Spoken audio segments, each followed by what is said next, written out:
Hey everyone, and welcome back. Now, I spent part of last week at a crypto conference where I got to listen to a lot of the biggest names and thinkers and personalities within the space talk about kind of what they're interested in, what they're kind of paying attention to. And so I figured I would share that with you guys just so you can kind of get a sense of where the attention of some of the biggest minds in this space are. And then, you can kind of make your own decisions from there. Obviously, this is not investment advice. This is literally just takeaways from what I learned at the conference. And so it should be kind of used and considered as informational purposes only. You should not be using it to make any sort of investments.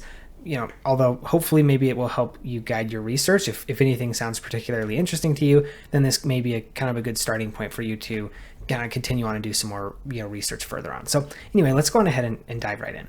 So today we're not really going to be looking at too much data, just because mainly I'm going to be telling you, kind of the big takeaways that I learned from the conference and the four biggest things that a lot of the biggest minds and the most popular influencers and a lot of the most prolific builders, a lot of these types of people, what they're doing within the space. And so the first of the four things that kind of seemed to be a big theme of the conference was modular versus monolithic blockchains and kind of how you can use them to scale.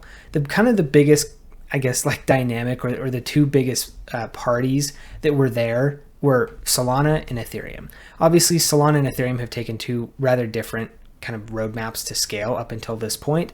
Solana has been very clear right from the beginning that they want to be the chain that does, 1 million transactions per second. They essentially want to bring the NASDAQ on chain, all of this type of stuff, and they want to do it through the Solana layer 1. And so they've been essentially exclusively focused on scaling their layer 1 to improve transaction per second throughput and essentially the amount of information that can go through the blockchain at any given time. The second major camp that was at the conference was the Ethereum camp and how they have essentially kind of pivoted away from scaling the layer 1 blockchain, and their solution for kind of upping throughput in the Ethereum ecosystem is putting that on the layer 2 blockchains. So essentially they're trying to push a lot of the transactions to their layer 2s, and then obviously the layer 2s roll up and post that onto the layer 1. This theoretically, makes things cheaper, makes things faster, also makes things a little bit more customized, right? And so that's kind of those are the two camps. It's hard for me to sum up kind of the total topic of conversation, just because there were hours and hours and hours of these types of conversations, and so summing it up in a couple minutes is pretty difficult and really not quite possible. That was the first major point of conversation at this conference. The second one, and something was actually really, really surprising to me, given that there were so many VCs, founders, builders, people kind of really the movers and shakers of the crypto industry. But the second major topic of conversation was meme coins as an industry. And frankly, this conversation changed my mind pretty dramatically on kind of my view of meme coins. And I would say also kind of the general market sentiment towards meme coins as well, more importantly. And so I had a lot of things that I kind of took away from this. The two main things that I kind of took away though from this conference was, the first one is meme coins essentially being viewed as tokenized culture in that, right? Attention has value. And so if some of these meme coins can catch a lot of attention and pull a lot of conversation and mind share and all that type of stuff of around a particular coin, that's definitely valuable, which is kind of people's justification as to why they kind of make sense. Again, I still think for my very crypto positive, pro crypto, pro blockchain, pro the industry as a whole, I still kind of have this nagging feeling of this can't just be it, right? We've got to have more than just meme coins. And I do think that we will get there. But the second thing that was kind of my main takeaway from meme coins as an industry was the younger population is very, very, very gambling crazed, right? People love gambling, particularly in the younger generations. And this is completely irrespective of crypto. Even if you were to cut the crypto industry as a whole completely out of this conversation, you look at sports books and all of the sports betting, fantasy football, online gambling, the gambling streams on Twitch. There's a lot of these types of things that are very, very popular. And they draw a lot of attention, particularly from the younger crowds. And so I think this kind of piece between tokenized culture as well as the gambling propensities of the younger crowd, this is what has kind of made meme coins so desirable within kind of the wider market, and also why people think that it can continue on and actually have a relatively sustainable presence within crypto, is because it's not just about gambling or speculation. That is what it is, right? But look at Vegas, like that entire city was built off of gambling and speculation. So it's not like this is something that's going to kill crypto or illegitimize crypto in any way. And that's something that I did find a pretty valuable takeaway, because I'd never really looked at it like that before. And I do think that is a fairly reasonable way to kind of look at that whole industry. And so that was something that I thought was pretty unique. The third thing that there was a lot of conversation on, and that I took away as kind of one of the main items of topic and conversation and attention at this conference, was interoperability. Obviously, this is something that has been kind of a big topic of discussion for a long time, but based on kind of what I'd seen at the conference, it now seems to me that there are actually possible solutions to this.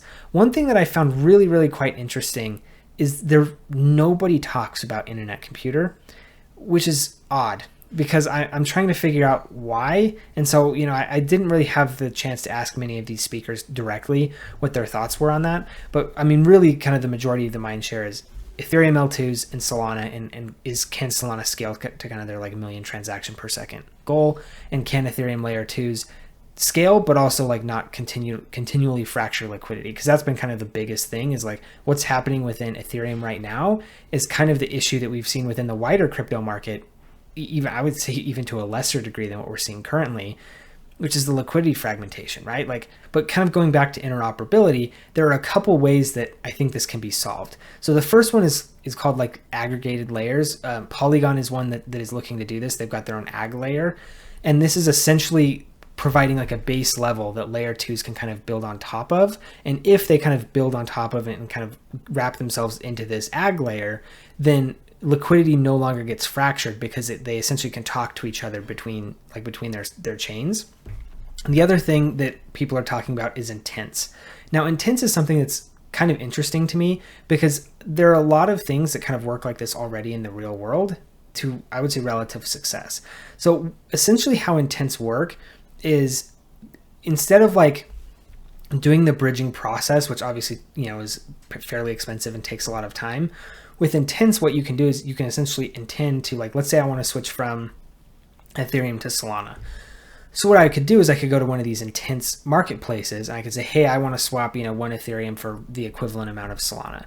Somebody would say, okay, great, here you go. This is your like quote price. And then you essentially are looking for like the most Solana for the 1 Ethereum that you want to trade, essentially, right? And then what's going to happen is they will give you your Solana, and then you will give them the Ethereum. However, the transition, like the bridge from Ethereum to Solana, has not actually happened yet. And so they're essentially loaning you the Solana, and they're now taking the like liquidity risk that doesn't get filled for whatever reason. But they now have to wait the hour or whatever. Like the process is still the same in terms of like what's actually happening, but they're essentially taking the risk, and you're paying kind of a nominal fee for that. But what it does from the consumer side is it makes things very, very fast. The last thing, like number 4, that I felt like was the big topic of discussion at this conference was AI.